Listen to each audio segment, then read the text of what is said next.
Sue Donnelly, and I'm the LSE archivist responsible for the care of the school's rich historic archive. And I'm very pleased to welcome our speaker this evening, who is Professor David Stevenson. David is Stevenson Professor of International History here at LSE, and his work has focused on international relations in Europe during the 19th and the 20th centuries, and of course with that the origins, course and impact of the First World War. He's published widely on the history of the First World War, and his most recent book was 1917, War, Peace and Revolution, an international history of that very year. Tonight's lecture will look at LSE's experience during and after the First World War, with the emergence of the modern internationalist movements and the various peace movements of that period. And it's one of the events which is linked to the LSE Library's current exhibition, Give Peace a Chance, from the League of Nations to Greenham Common, which David has guest curated. The exhibition looks at the activities of various international organisations such as the UN, the League of Nations and the Women's International League for Peace and Freedom, alongside the work of later peace activists such as Pat Arrowsmith and CND. And we've actually got some postcards and some leaflets about the exhibition and about some of our related collections. So after the lecture, do please take some away with you so we don't have to carry them back. Tonight's event is being recorded and it is planned to be published as a podcast. David is going to talk for about 35 minutes and then we should have half an hour or so for questions following on from that from the audience. So we'll make a start.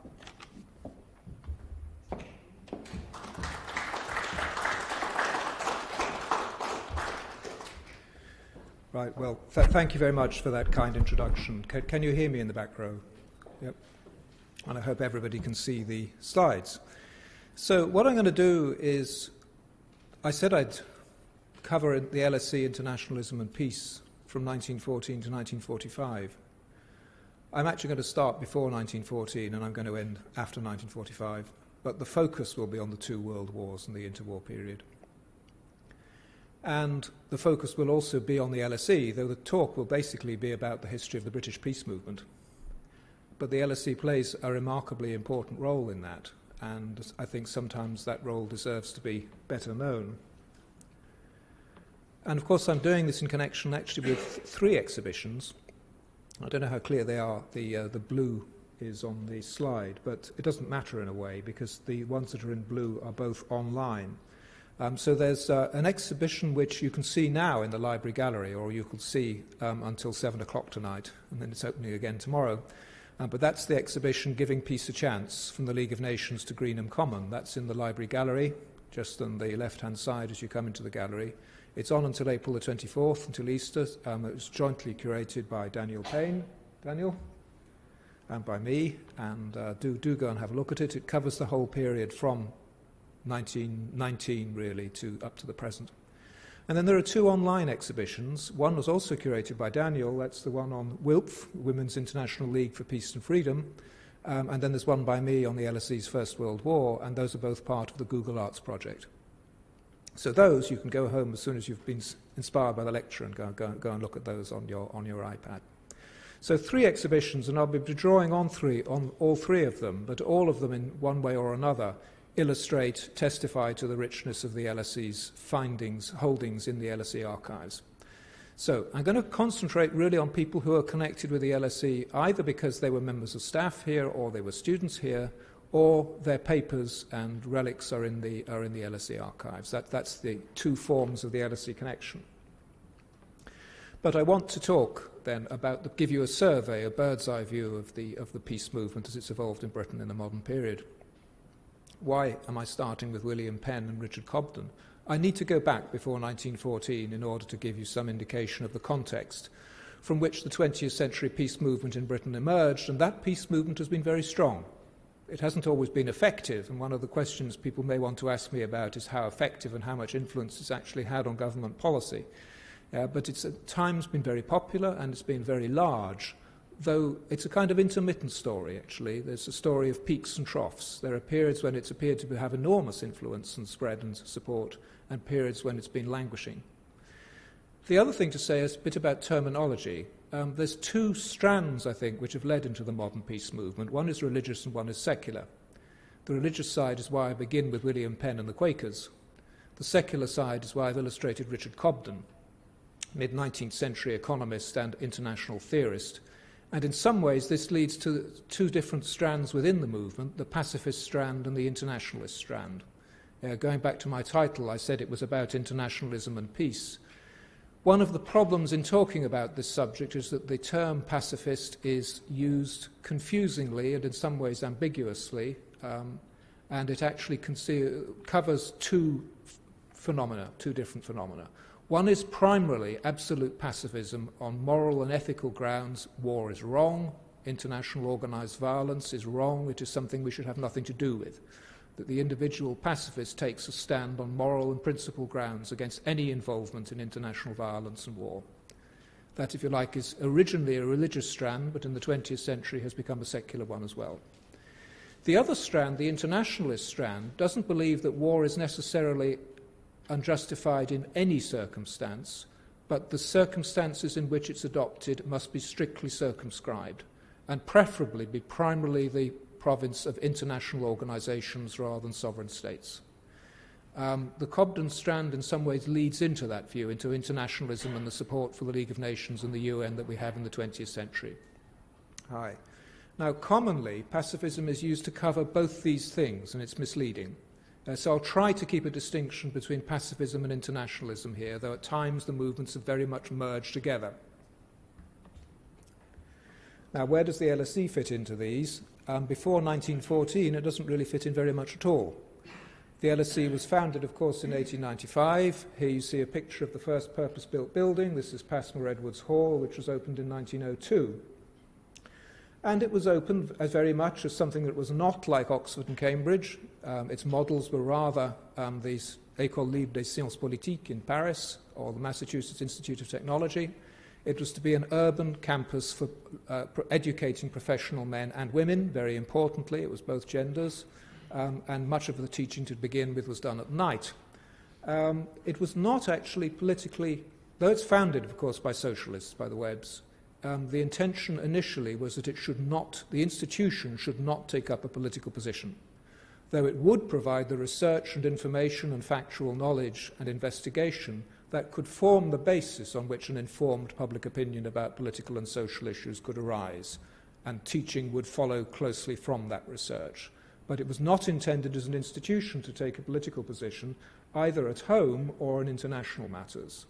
In fact, its closest connection with international matters, and have a look at the quotation here, this is Richard Burden Haldane, who is the pre-First World War Secretary of State for War under the Liberal governments before 1914. And Haldane was one of the leading spirits in the creation in 1907 at the LSE of a staff course for Army staff officers. Here he is giving a lecture actually during the First World War, saying people did not realise that the London School of Economics had been a great war school. It was the place selected to train the administrative staff of the army for the duties it has to perform today. That initiative came partly from Haldane, so therefore from the government, and also from the then director of the LSE, Sir Halford Mackinder. And one of the reasons why the LSE was chosen for this was the LSE from its origins had close connections with the railway companies and was training up railway staff for the civilian work. But this was also seen as appropriate for a future war in which railways were expected to play a crucial role. So between 1907 and 1914, something like 250 Army staff officers were trained at the school in railway economics and railway management, among other things, and nearly all of them served in the First World War, and a number of them were killed. So that's the background to the LSE's international contribution, if you like, before the First World War, which leads in some ways to its contribution during the First World War itself. Here's a scene outside an army recruiting office in London in September 1914. Look at the cheerful faces. This is during the great upsurge of volunteering in the first weeks of the conflict, which also affects the school. And I'm quoting from the Clare Market Review here, which was the then equivalent of the Beaver. This was the student magazine in the First World War, was the Clare Market Review, and this is the editorial, I think. You can read this, by the way, in the LSE archives, but it's December 1914, describing the war as the momentous struggle, and most momentous struggle in which our country has ever been engaged. Never has her cause been more just or her conscience more pure. Now, in the light of that, many students and staff, of course, joined the volunteering upsurge. Two examples of staff members, two famous names, Clement Attlee, the future Labour Prime Minister after 1945. Clement Attlee didn't actually need to volunteer. He was over a volunteering age. He was 31 in 1914. But he was able to persuade the military authorities to take him. He has a distinguished war service. He ends up at the rank of Major, which is why he was later customarily known as Major Attlee, very important for his later political career. He was the last but one man to be taken off the Gallipoli beaches at the end of 1915. So he has a distinguished war record, and he had been, before the war, employed at the LSE. He had beaten to the job another man, Hugh Dalton, who also volunteers for the war effort and serves in Italy with the Royal Artillery, becomes later on the foreign policy spokesman under Attlee, leading the Labour Party in the 1930s, and of course becomes Chancellor of the Exchequer in the post-war, post-1945 Labour government. Now, I'm underlining these two cases because, A, they both have a connection, of course, with the LSE, but also because they are both men of the left, very clearly. You cannot understand the First World War unless you understand that it's something not just supported by the patriotic and imperialist right of British politics, but it's also supported from the beginning and in many ways right through by people from the centre and from the left, from the progressive side of British politics. And if you carried on with the Clare Market Review into 1915, you will find there an editorial saying that the war is a great opportunity for the staff and students of the LSE to apply the theoretical and practical things and concepts that they've learnt from their studies, and to reconstruct British society from within, as well as reconstructing global international society. Things cannot go on in the way they have done. Something new is needed after the war has come to an end, and the LSE's community should be able to play a part in that rebuilding effort.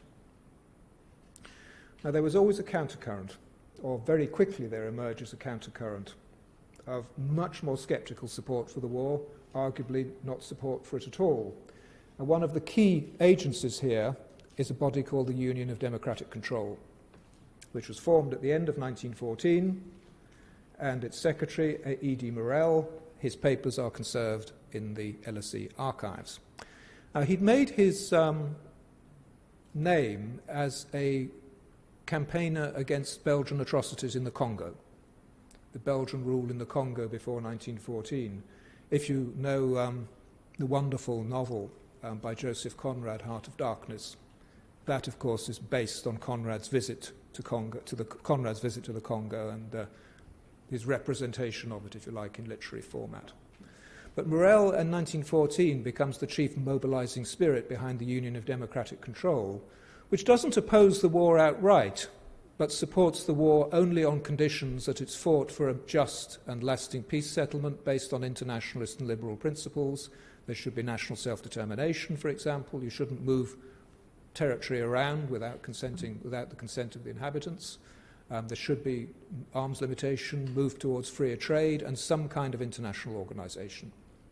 And this is the sort of body around which coalesces a lot of Labour and liberal thinking, which supports the war only on very strict conditions and increasingly comes to favour a negotiated peace rather than a peace through victory.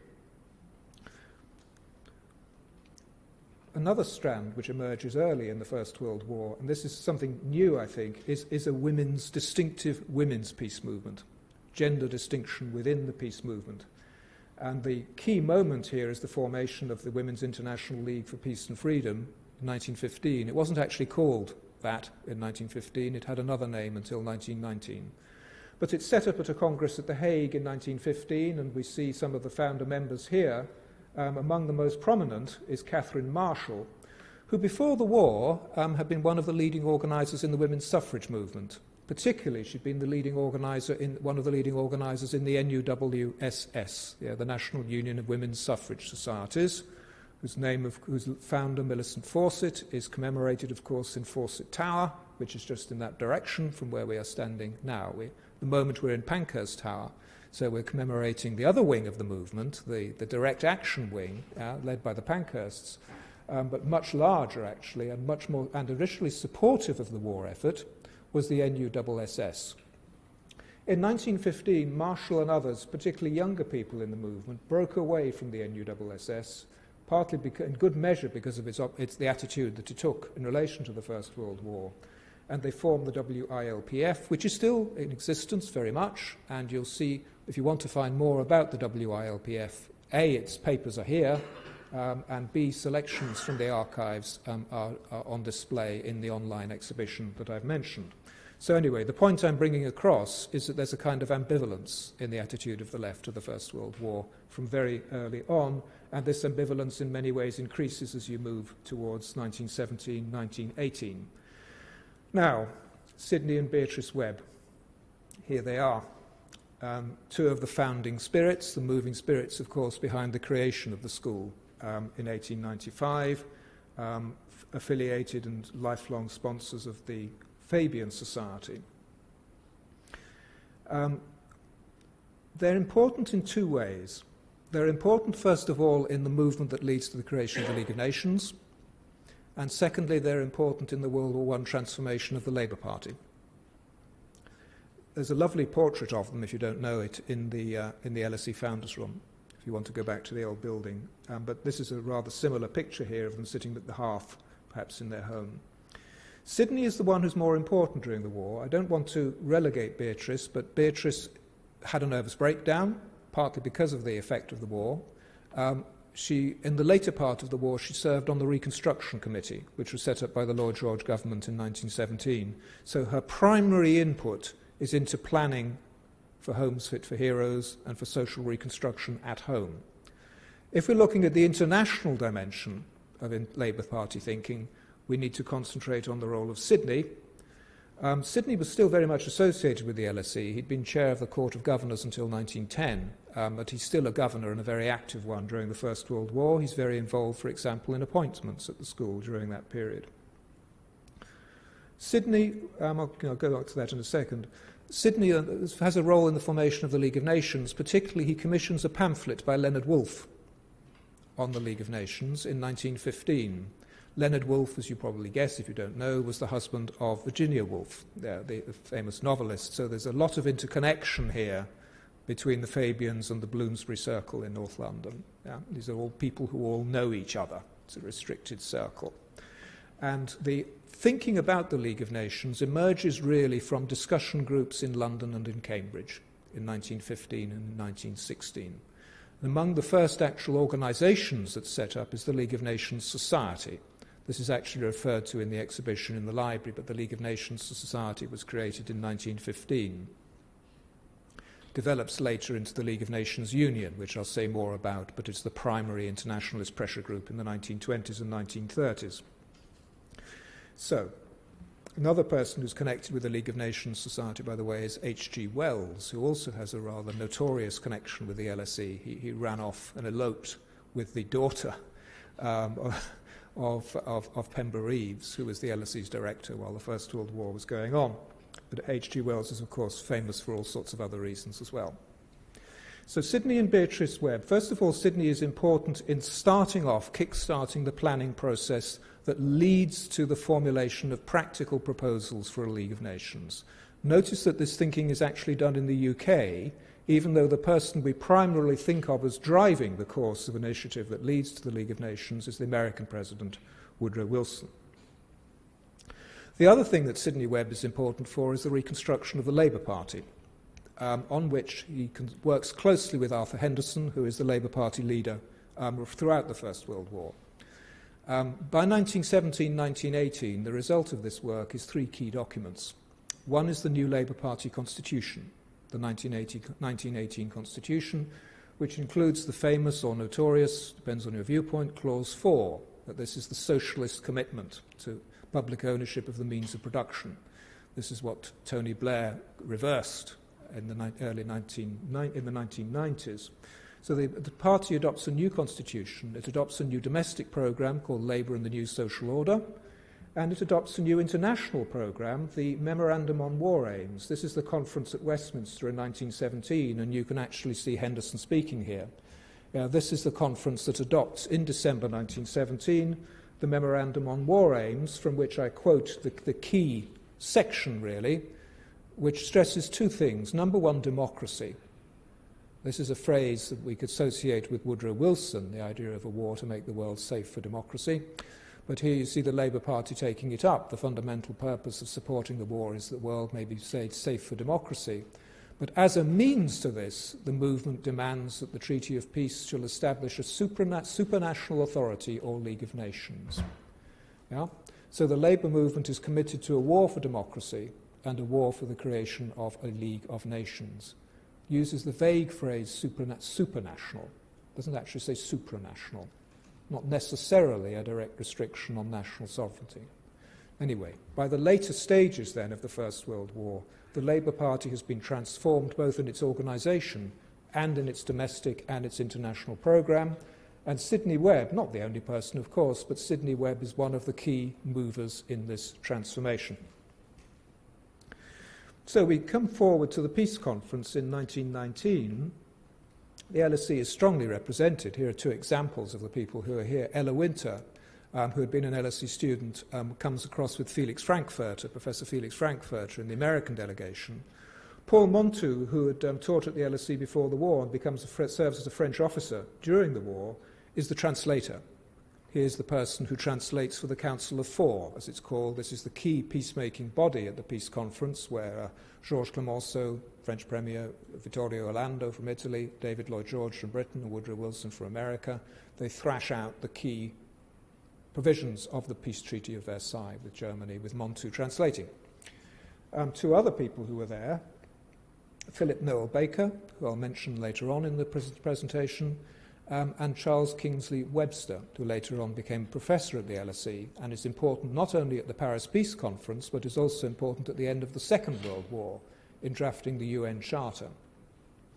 Webster was a historian, and what he did for the Foreign Office was to prepare for them a potted history of how things had been done in 1814, 1815. So he wrote a short history of the Congress of Vienna, the peacemaking body 100 years earlier. He records with some bitterness in his diaries that he produced this for the Foreign Office and they took no notice of it whatsoever. Anyway, LSE very well represented then at the Peace Conference in varying capacities. And of course, one of the consequences of the Peace Conference is the drafting of the League of Nations Covenant, which becomes the first 26 articles in the Treaty of Versailles and the other treaties that are imposed on Germany's allies. Here's President Woodrow Wilson handing the League of Nations to the Dove of Peace, who, as you can see, is rather worried by the size of the olive branch that it's expected to carry in its beak, but this is a contemporary viewpoint. Yeah? Now, as I indicated, the League of Nations, the drive for it politically comes from the American president. Yes, Woodrow Wilson insisted on it being put in the first item on the agenda at the Peace Conference and built into the peace treaties. But he didn't actually have a very clear idea of how the League of Nations would actually work. And the peacekeeping provisions in the League of Nations Covenant and actually the League of Nations structure come from the British Foreign Office and the British Empire delegation, but drawing heavily on the wartime work that had been done in London at the LSE and other places. So we move into the interwar period, and the work of the League of Nations, of course, is not just concerned with peacekeeping. Rachel Crowdy is mentioned in the exhibition. Her papers are actually in Ireland, but Rachel Crowdy, during the war, she was a nurse by training, but during the war she was the overseer. She ran really the VAD service, the voluntary aid detachments, who were the volunteer nurses who operate in France and Belgium and look after British soldiers on the Western Front. A very well-known example of a VAD is Vera Brittain, who writes her memoirs, Testament of Youth, very moving, powerful memoirs. But Vera Brittain was among those who volunteered to serve with the VAD during the First World War. After the war, Rachel Crowdy works for the League of Nations, and she is the only woman to head a section, to head an administrative unit in the League of Nations, dealing with the opium traffic and with social affairs. And you'll find a testament to her work, a very powerful letter, arguing that she's playing a vital role and should be allowed to continue doing it. That's in the exhibition. So there's Rachel Crowdy. Within Britain, During the interwar years, the peace movement, by which I mean primarily the internationalist movement, though also the pacifist movement, becomes a kind of mass movement in the UK. The body above all that represents the movement is the League of Nations Union, which, as you can see from just looking at the letterhead, is very much an establishment organisation, if you like. Its honorary presidents include two prime ministers, Stanley Baldwin and David Lloyd George, as well as J.R. Clines, who is a very leading trade unionist and member of the Labour Party. So all of the three major parties, Conservative, Liberal and Labour, are supporting this. The president was first of all Sir Edward Grey, the British Prime Minister before the First World War, the British Foreign Secretary during the First World War. Later on, Robert Cecil, Chairman of the Executive Committee, Professor Gilbert Murray, a classicist at Oxford, who also has a connection with the LSE via William Beveridge, no, but via R.H. Tawney. Tawney, who is the economic historian and another leading figure in the Labour Party and becomes a professor at the LSE and served here for many years. He was married to Beveridge's sister, Jeanette, writes to her from the trenches in 1915-16. So that's the League of Nations Union, which has more than 400,000 members, either directly or through its affiliated organisations. So it's a tremendously large and well-supported pressure group. And its purpose is obviously to back the League of Nations. So it's an internationalist organisation rather than a pacifist one. And one of its leading lights and one of its leading supporters is William Beveridge, who, of course, serves as director of the LSE between 1919 and 1937. He'd been a civil servant during the First World War. He deals, among other things, with food supply, rationing, and with employment, munitions employment. He becomes director of the LSE in 1919 and has a very long and important tenure, really, as LSE director. During that time, he builds up the LSE as a centre of international study. Remember, I'd said that international study was not really very major on the LSE curriculum, in particular the study of peace and international organisations isn't. But in the 1920s, this changes. What Beveridge does is to bring in Rockefeller money, gets American money. He rebuilds the school, of course. A lot of the estate that we have on the campus now was built in the 1920s, particularly the old building. Yeah. And the East Building, what's now been demolished, of course, to be replaced.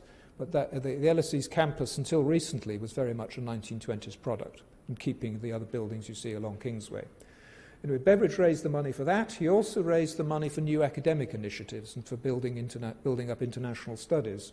Philip Noel Baker, who you see here, was the Sir Ernest Cassel Chair of International Relations between 1924 and 1929. He'd been a conscientious objector during the First World War. He is particularly a lifelong advocate of disarmament, right through until the 1980s, and writes a classic work in the 1930s on the private manufacture of armaments, which is still a mine of information about the armaments industry in Europe before the First World War and in the 1920s and 1930s. So that's Philip Noel Baker in the international relations. I have to mention him. What I have is something called the Stevenson Chair of International History. Its founder, the person who endowed it, is no family connection whatever, by the way, but this is Sir Daniel Stevenson, who endowed the chair in 1926. And Sir Daniel Stevenson was a Glasgow businessman who had made his money out of coal exporting from Scotland before the First World War. He's a Liberal. He becomes Treasurer of Glasgow City Council. Before the First World War, he had travelled to Germany, and supposedly the Glasgow tram system was modelled on that of Hamburg. In the post-war period, he comes quickly to the view that one of the causes of the First World War had been the teaching of history from a nationalist and partisan perspective. He'd been to America, for example, before the First World War, and had been shocked by the nationalistic way in which American history was taught in American schools. So when he endows the Stevenson Chair, one of the terms of reference in the will is that in the founding documents it's for the teaching of history without national bias. It's one of the key principles from which he operates. He's also, by the way, very keen on modern languages, endows chairs in French and Spanish, I think, in Glasgow. So he thinks people need to learn languages, which of course we're now all ceasing to do in the UK. Yeah, foreign language learning is plummeting in secondary school and at university. But that's the Daniel Stevenson legacy, and the chair was initially shared jointly with the LSE, and Chatham House, the Royal Institute of International Affairs, which is another interwar creation. It's founded in 1919. And the first holder of the chair was Arnold Toynbee, who we see here. This is actually a later picture of him when he becomes Man of the Year and is commemorated by Time magazine in the 1940s. So, building up of international studies, international law, international history, international relations, as part of a single complex. The place wasn't divided into departments in the 1920s. They all sat together around the common room staff common room table, probably rather bad-humouredly, and had heated discussions. So, that's the context then. The 1920s is a period of great support for the peace movement nationally in the UK, and also great development of international studies in the LSE. Of course, in the 1930s, this project runs into crisis, as we all know. First of all, with the Manchurian crisis in 1931 to 33, and then still more dramatically with the Abyssinian crisis of 1935 to 36, during which, as the map shows, in that war of 35-36, the fascist Italy under Benito Mussolini conquers Abyssinia, the last independent state left in Africa. Before that happens, there is another formative episode, and again you'll find a lot of documentation about this in the exhibition. This is something called the Peace Ballot. Here is the book recording the history of the Peace Ballot. It's been described by one historian as Britain's first referendum. Perhaps an unfortunate title for it now. Britain's first referendum, the Peace Ballot. Remember, until we don't have opinion polls in the 30s, that the very first ones, I think, are taken in 1937. So the Peace Ballot dates from the winter of 1934-35, and it was organised by the League of Nations Union. And what it is a questionnaire that's distributed to virtually every household in the UK by 500,000 volunteers. And the response is phenomenal. 11.8 million households respond. Representing about 38%, 11.6 million, I think it is, representing 38% of the adult population. Now, of course, this is not a representative sample, almost by definition, but the people who do respond to the Peace Ballot overwhelmingly support the League of Nations, of course. They support disarmament, they support reduction of economic barriers, they support economic sanctions against an aggressor nation, and more cautiously, they support military sanctions against an aggressor nation. The statistics you'll find processed in this booklet, the person who processes them, do you see Walter Ashley there? He was from the LSE. So, the connection still running through between the LSE and the internationalist movement. That's the Peace Ballot, which for once actually seems to have had an influence on government policy. Because the Baldwin government, which is in power at the time, was actually very reluctant to back the League and take sanctions against Mussolini, not least, if you like, for the respectable reason that they wanted to keep Italy on board as a potential ally against Germany under Hitler. But in fact, the British do take the lead, alongside the French, in calling for League sanctions, so economic sanctions are applied against Italy, the military sanctions not. Behind the scenes, there's a dual track going on. The British and French negotiate a secret agreement with Mussolini to give large parts of Abyssinia to him. This is called the Hall of Al Plan. And when it's published, unintentionally, it's leaked to the Paris newspapers. There's a furore, and Hoare, the British Foreign Secretary, is forced to resign. If you're looking at, people may come back to me about the question of the influence of the peace movement. This is one of the high points of its influence, is in 1935-36, though you will notice against Italy rather than against Germany, which is why I've shown a picture of the Munich conference. Neville Chamberlain, British Prime Minister on the left, Edouard Daladier, Adolf Hitler and Benito Mussolini, and Count Ciano, Italy's foreign minister. Appeasement in the late 1930s places the peace movement, the pacifist and internationalist movement, in a terrible dilemma, whether to support the efforts of Prime Minister or Chamberlain or not. Most of them not, but what emerges in the late 1930s as a sort of breakaway from the LNU is an unconditionally pacifist movement. And the leading example of this is something called the Peace Pledge Union, the founder of which, the leading light, is the Reverend Dick Shepherd, who is based at the St. Martin in the Fields, so of course not very far from here. But the Peace Pledge Union, over 250,000 people have signed this in Britain by September 1939, by the time of the outbreak of the Second World War. And this, as you can see, is an unconditional pledge.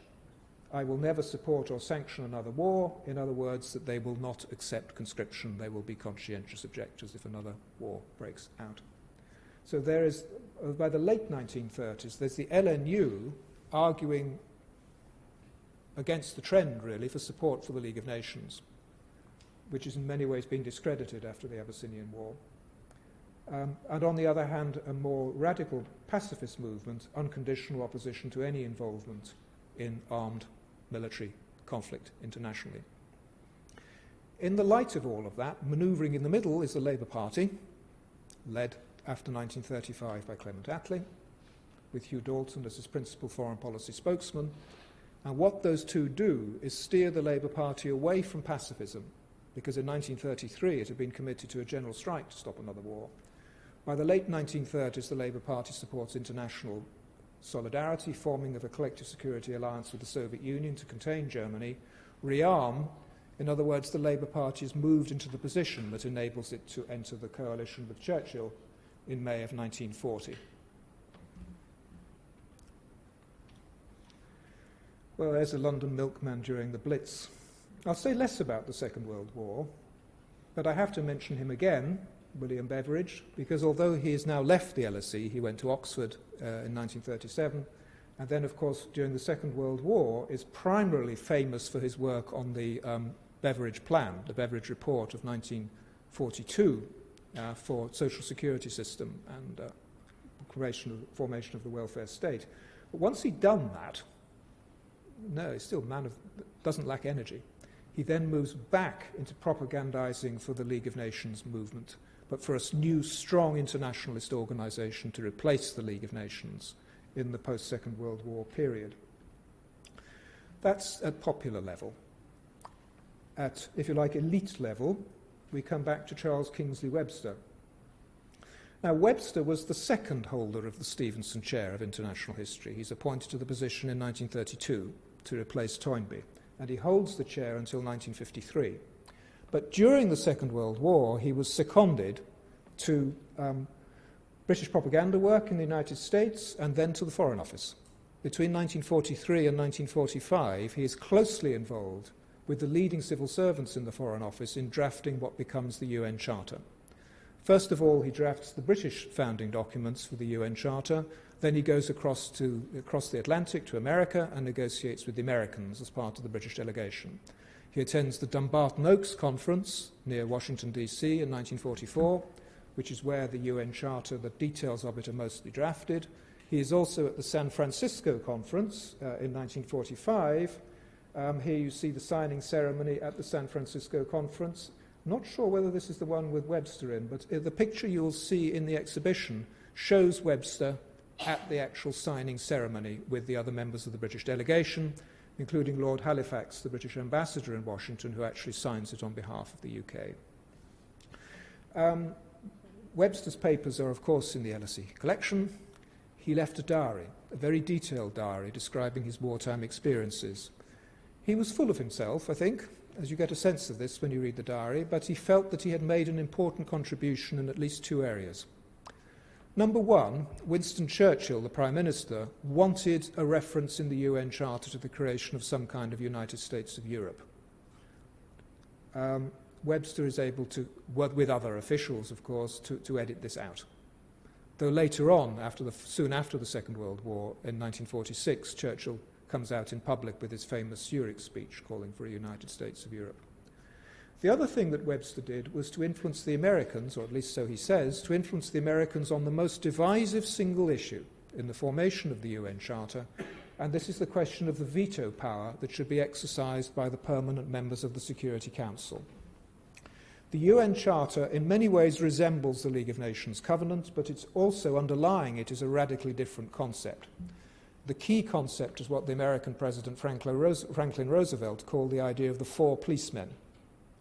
Roosevelt's idea was that the United States, the Soviet Union, Britain and China should be the policemen who should have primary responsibility to keep order in the post-war world and should have permanent representation on the Security Council.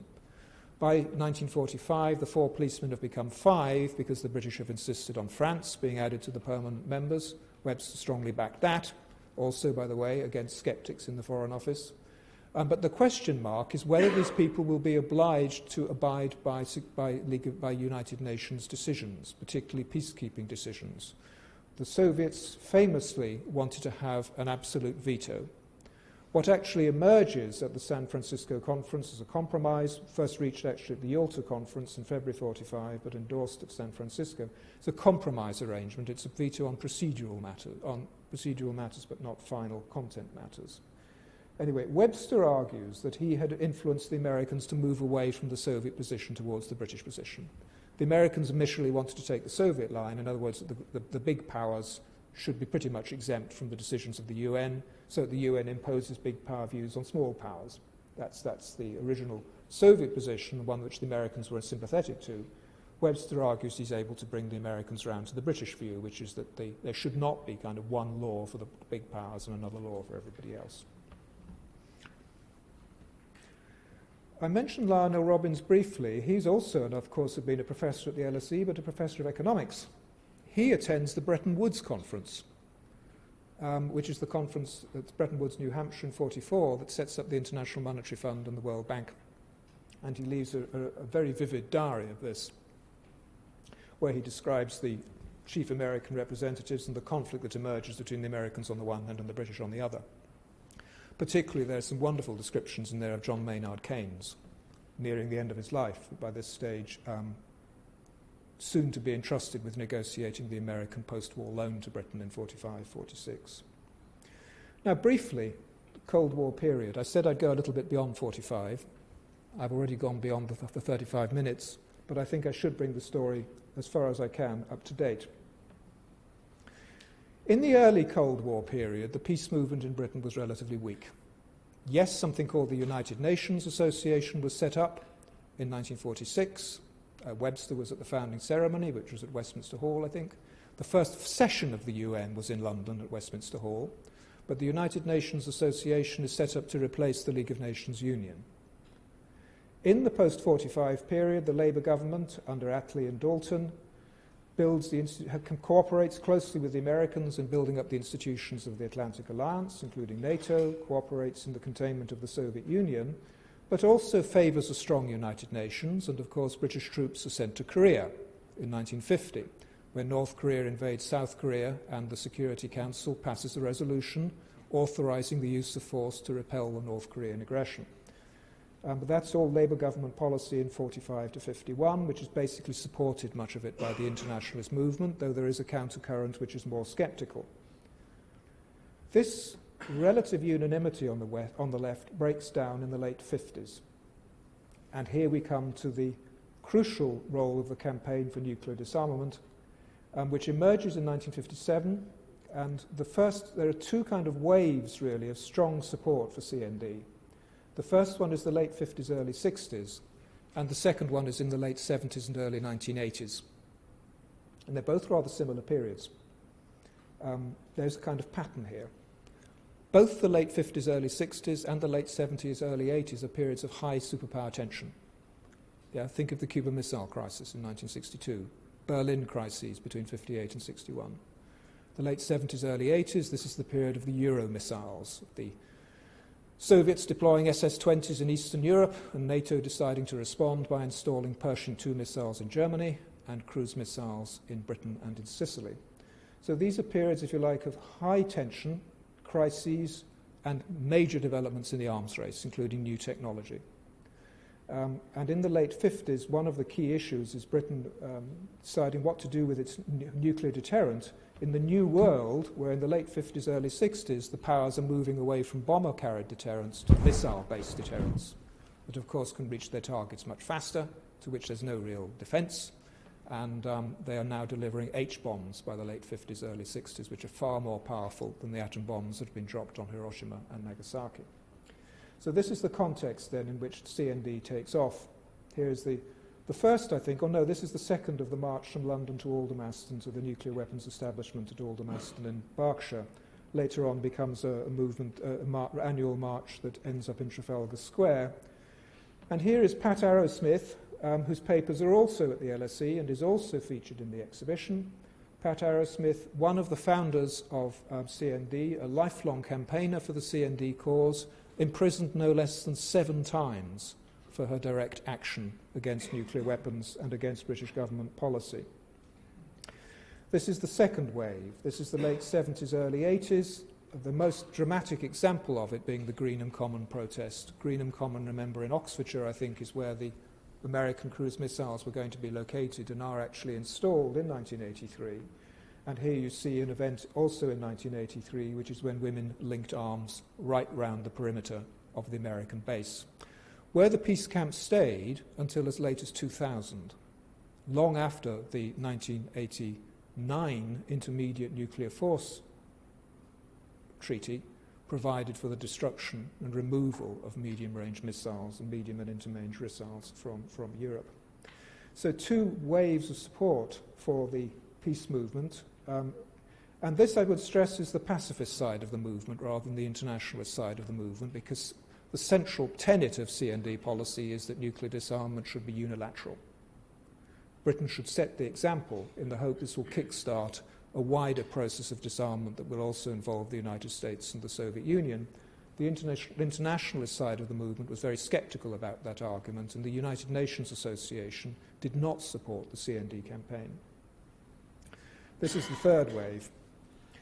This is the scene in February of 2003, then just in the run-up to the outbreak of the Iraq War in March 2003, when there was a march, I think, of some estimates are up to 1 million in London in the middle of, I think it was February the 15th, 2003.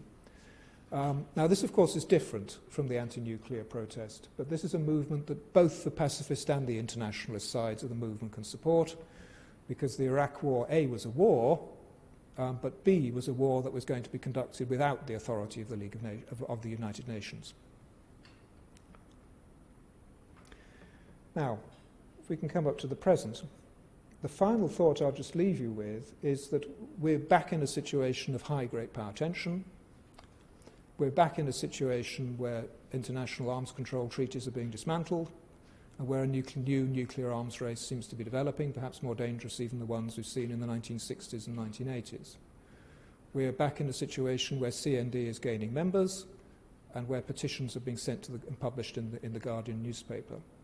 So many of the conditions, politically, internationally, and domestically within the UK, that led to the expansion and support for the peace movement in the 1960s and 1980s may be coming back, or they may not.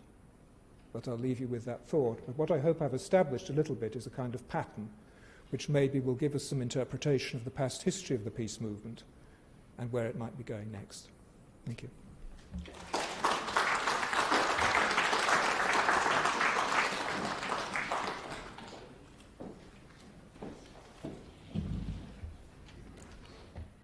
Thank you, David, for that interesting interweaving of the internationalism, pacifism and LSE in the last century.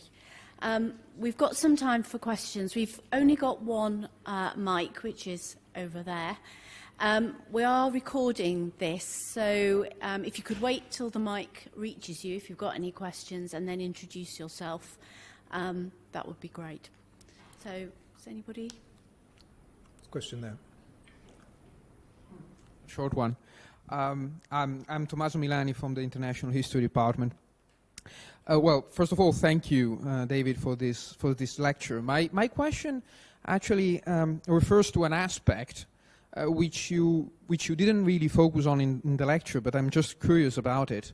I was wondering whether we can make an argument about the role of LSE in promoting internationalism, also by strengthening connections with universities and other research institutions which contributed to the peace movement. And I'm particularly thinking about the Graduate Institute at Geneva. You mentioned Paul Mantoux in your talk. Yeah.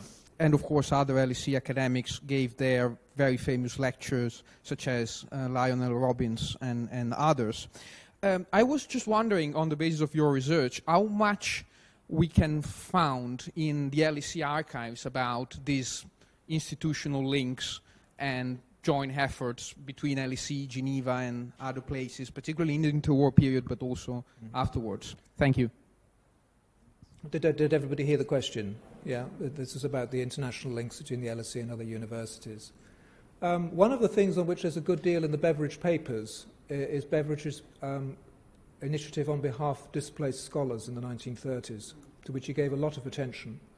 This obviously applies particularly to academics of Jewish background being brought from Central Europe as Nazi rule expanded. But also other parts of the world. And that's the most immediate example, I would think, of LSE internationalism being very much to the fore. I'm a bit hard-pressed, actually, to think about other obvious examples. But LSE plays quite a large part in supplying the League of Nations with administrative staff. And is also very important for supporting the pro-internationalist organisations in the UK in the 1920s and 1930s. There were conferences here, for example. One thing I didn't mention again, but the 1932-33, one of the major efforts of the League of Nations is the Disarmament Conference that meets in Geneva in 32-33, which was a huge thing at the time. And WILPF, who I mentioned, the Women's International League for Peace and Freedom, organised a petition that is signed by 8 million people, 6 million of whom are women, that goes to the Disarmament Conference in favour of disarmament. Of course, the Disarmament Conference breaks down. It's a failure, and Hitler walks out. Now, so particularly in the 1920s and 1930s, I'd say the sort of international role of LSE in the peace movement of the time is something that I could have said more about. Yes? In the advent of Great War, we know the role of the Edward Grey. He was a very decisive person to drag Britain to the First World War. But what about the role of other solidarity movements, mainly anti-campaign movement, if there is? You, I think, briefly mentioned about the role of the left-wingers. Yeah. And so why they could not play a preventative role, because of this chauvinism or nationalistic aspirations were overwhelming to the whole environment and climax. And on the other hand, the role of the intellectuals. I can pick up two figures. One of them is John Keynes, and second one Bernard Russell. Both of them were against not to join to the war, but mainly for personal reasons. Not to be conscribed for the army. So they did not articulate high-pitch kind of anti-war stance or posture. So do you think, is it accidental, or also verify the lack of this collective identity against the war in the context of First World War? Okay, well, did everybody hear the question? The question I mentioned Sir Edward Grey's role in the development of an internationalist movement in the UK during the First World War. But the question was whether I should have also mentioned people who are further to the left, if you like. Bertrand Russell, for example. Bertrand Russell is important in something called the No Conscription Fellowship, which was obviously an organisation that was intended to resist compulsory military service, which was terribly controversial, but was brought into Britain in 1916.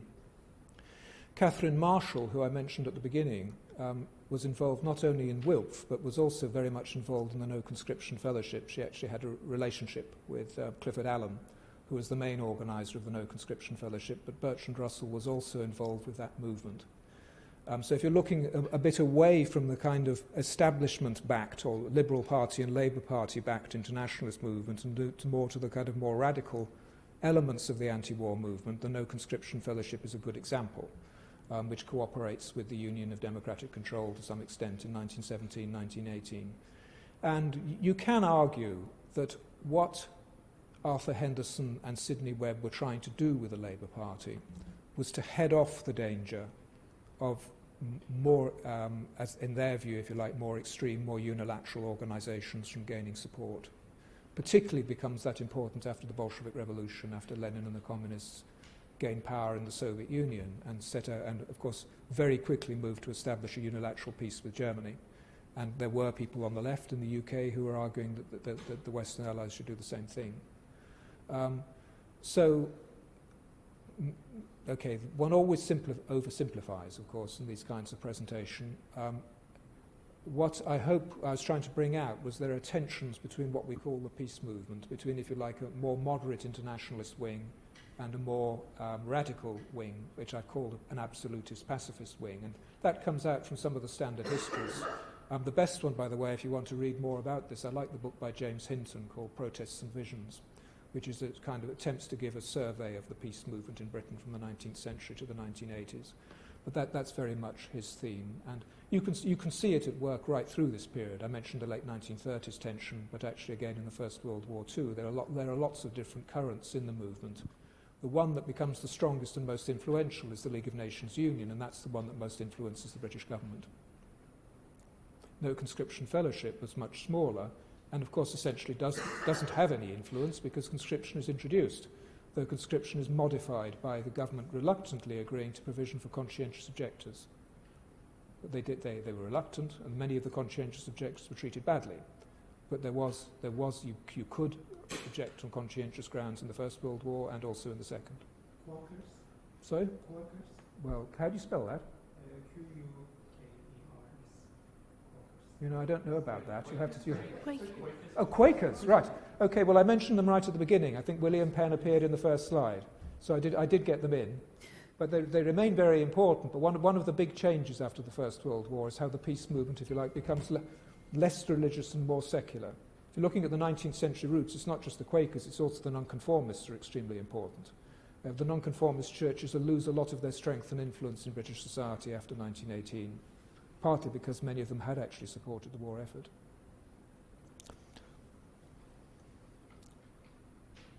Any more questions? More questions? Yes.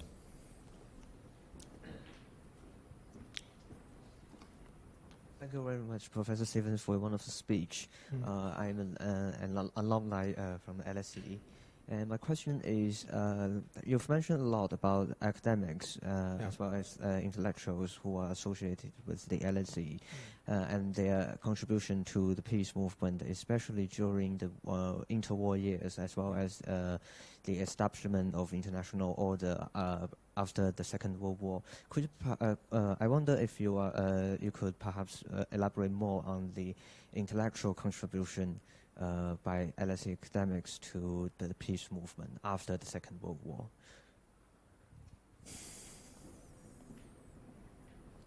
You know, I'm not sure that they do make a massive contribution to the CND, if that's what you're asking. The CND draws from a number of sources. I mean, I mentioned Lord Methodists actually still important. Lord Soper, Canon Collins. Some academic support. Bertrand Russell is the most prominent academic, I would say, a supporter of the CND, which comes back to the previous question. Bertrand Russell, I think, is active in the peace movement from the First World War onwards. And one of the striking things about many of these people is how long their peace careers were. But Bertrand Russell is one of the most important people, I think, and I suppose draws on his philosophical insights in formulating the case for unilateral nuclear disarmament. I think particularly of his speech in Trafalgar Square, actually at the height of the Cuba Missile Crisis in 1962, where he took, as usual, an unpopular line. He was never afraid to do that, but he said that Russia was absolutely in its rights in installing intermediate-range missiles in Cuba. He was saying that at the height of the Cuba Missile Crisis. So he would be the most prominent academic figure that I would think of in relation to the CND movement. As you move into the 1980s, the next key person, of course, is E.P. Thompson. And this, another thing that we have in the archives here are the archives of END, European Nuclear Disarmament. Again, I sort of skipped this, really. But the 50s and 60s, the first wave of CND is essentially a British phenomenon. By the late 70s, early 80s, what you're looking at is a European-wide phenomenon. There aren't just protests at Greenham Common. There are huge protests in West Germany against the installation of the American Pershing II missiles, and there's also something called the Freeze movement in the United States. And the campaign against the Gulf War, the Iraq War in 2003, again, I showed you the demonstration in London, which was one of the largest that took place, but there were global demonstrations against that. So one of the things perhaps to bring out, if one were going into more detail in the post-45, is how the geographical scope of the movement expands at each of these peaks. And it's, to begin with, you may say CND is essentially a British movement, but by the 80s, it's a European movement, and by the 2003, it's gone beyond Europe.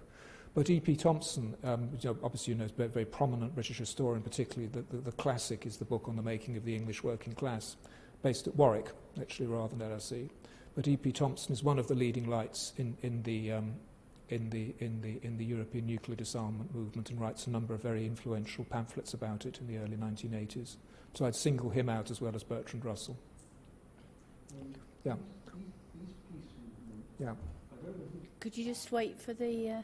Sorry, thank you. You know, one of the most controversial aspects of the Versailles Peace Treaty in 1919 was the assignation of war guilt to Germany. Yeah. So what, I don't know who conceived that, but what attitude do these various peace movements take towards this very controversial war guilt clause? Okay, so the question, if you didn't hear it, was what was the attitude of the peace movements to the war guilt clause, so-called, which is inserted in the Treaty of Versailles in 1919. This is Article 231, and it's put in there to justify the claim on Germany for reparations. So it's put in there, actually, the leading person who put it in was an American. It was John Foster Dulles, whose background was as a New York lawyer, but later becomes President Eisenhower's Secretary of State in the 1950s.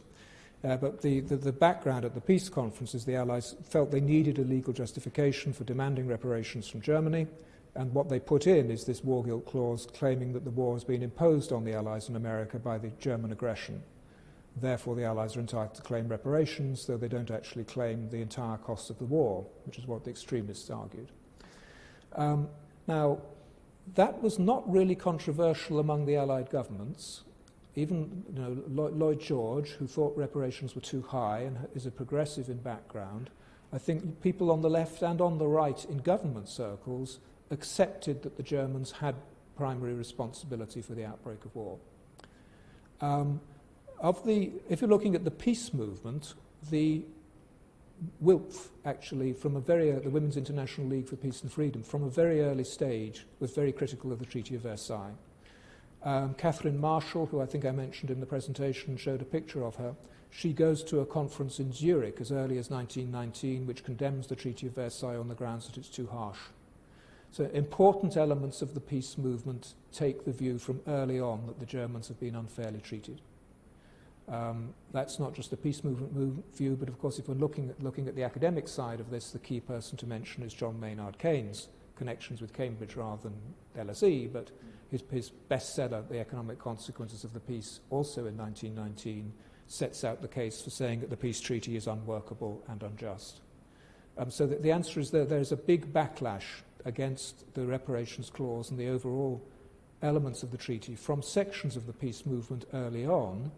Though it'd be fair to say, I think, that a lot of left-of-centre opinion in Britain and in America actually didn't dissent from the view that the Germans had caused the war and that punishment was appropriate, including in particular the trial of war criminals, which is another thing that's very controversial in Germany and fiercely resisted. But Article 227 of the treaty provides for the trial of Wilhelm II, the former Kaiser, and for other war criminals in Germany. I know there is a new book about it, but I haven't seen it yet. They didn't. It's a bit of a farce, really. In some ways, it foreshadows the Nuremberg trials. But in practice, what happened was the Allies allowed the Germans to set up a court of their own at Leipzig, and the Leipzig trials let off nearly all the so-called war criminals. But I think what you shouldn't underestimate that the view of many people on the left, why they supported the war, was that they thought that Germany had committed aggression, had committed atrocities, and it was important to win the war and to demonstrate to the Germans that militarism was wrong and aggression didn't pay. So support for the war is not just a right-wing kind of imperialist syndrome. Many people on the left and the progressive wing of British politics support it in the First World War, as they did again in the Second. Any final questions? Yeah, there to the back. One more at the back.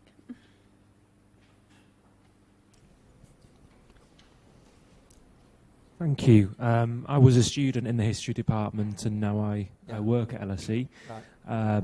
My question is, it seems as though in your presentation, it feels like this is a high point for influence in academic circles and the public.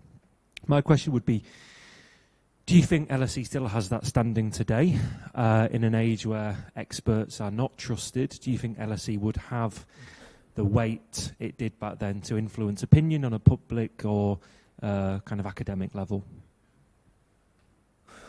Well, I suppose your question's about Brexit, is it? I try to always try to avoid it. I suppose the question is whether, if there were a war and peace debate, would it be viewed in the same way as Brexit? Slight anecdote, actually. I remember I've been here since 1982, and I remember in 1983 Michael Heseltine coming and talking in the old theatre, and he was talking about Trident renewal, or Trident replacement of the Polaris submarines, because we were renewing our nuclear deterrent at that stage. There was a tremendous level of barracking and protest and interruption, but he shouted them down, interestingly, and then went away, I think, feeling he'd made his point, which in many ways he did. The question is whether the sort of discrediting of expert opinion over Brexit, would that be the same in a kind of war-peace scenario? Is that what you're saying? If we were getting to, if the major debate broke out over Trident renewal? I'm just wondering if this is the high point, it feels like there's a lot of similar concerns today. Yeah. Do you think the LSE still has enough weight in that conversation? Well, no, really, because the university sector is just so much larger than it was then. LSE had a unique position even within the university system, which was much smaller. It had been deliberately set up as a distinctive institution in the centre of London, close to the centres of power and influence, that would concentrate on advising on matters of immediate, relevant and practical importance in public policy. And there was nowhere else, really, in the 1920s and 30s that had that sort of position. Nowadays, I think that the sort of levels of academic expertise are much more diffused. There are all these research institutes. There are places like the International Institute for Strategic Studies just down the road. Yeah, that's, by the way, is a product of the late 50s scare and alarm about nuclear weapons and the missile race. And so that there are many other places to which the media can go, not just to the LSE. So, I mean, the school is still, got all sorts of expertise and is very well placed, but among the best placed higher educational institutions to contribute to serious debate if people are willing to listen. But it's no longer got the kind of particular sort of monopoly position that it had in the 20s and 30s, when it's probably much more important and central to the debate than Oxford and Cambridge, for example. A pessimistic note on which to end. Well, thanks once so again. I think there's a question. One more question. It's about to be the last question. Yes. Yeah. Just very quick one. Thank you very much for sharing this talk. You mentioned that Attlee and Dalton moved the Labour Party towards a stronger position with regard to peace and disarmament. Yes. Following the signing of the Ribbentrop-Molotov Pact in August 1939, did that create some sort of strains within the Labour Party, or did they stand full square with that line that Attlee and Dalton were pushing? A central part of the Labour platform had been we should try to cooperate with Soviet Russia. And as you know, in the summer of 1939, there are competing attempts by the Western powers, not very forcefully really, to negotiate an agreement with Soviet Russia, and also the Germans trying to reach an agreement, and the Germans win that race. Much of the sort of support for ending appeasement and confronting with Germany had been linked to support for the idea that we should cooperate with the Soviets in trying to deter war and in defeating the Germans if a war broke out. As far as I know, I don't think this made much difference to the Labour leadership. The Labour leaderships, they just detested Chamberlain, of course, and they thought he detested them. But they supported the outbreak of war in 1939. They felt we had no alternative. We did, of course, declare war on Germany, not the other way round. Look at the opinion poll evidence. I mentioned opinion polls. In August 1939, there is an opinion poll on whether the British should honour the guarantee that they've given of Poland and go to war if Germany attacks Poland. 73% said yes. So three-quarters said yes. I think about 9% said no, and the rest were uncertain.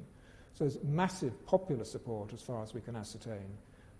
Once they'd been through Munich and felt regret about Munich in retrospect, But by the time you get to late 39, there's massive popular support and acceptance of the need for a Second World War.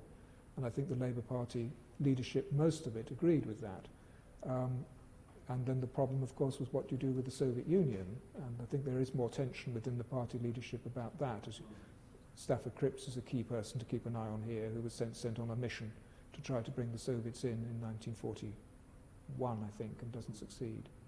Because, of course, the Soviet Union also invaded Poland at the same time as... Yes, it did. The 17th of September, yeah. Yes, it did, yeah. Anyway, I mean, I think the short answer to your question is that you probably need to look at May 40. Yeah. In May 40, the Germans have not just overrun Norway, but are crashing into Western Europe. But it's after the Norway campaign and in that May 40 period, I think is very important in British politics, and it's in that period when the Churchill coalition is formed, and the Labour Party gives strong support to Churchill, and they do not give support, of course, to Lord Halifax, who was rightly seen as someone who was interested in negotiating a compromise peace with Germany.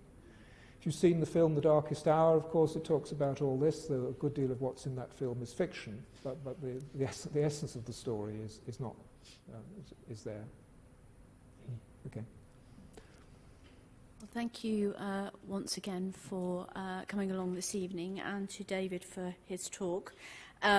Once again, if you haven't been to see the exhibition in the library gallery, do make time to see it over the next few weeks. It's open up until Easter.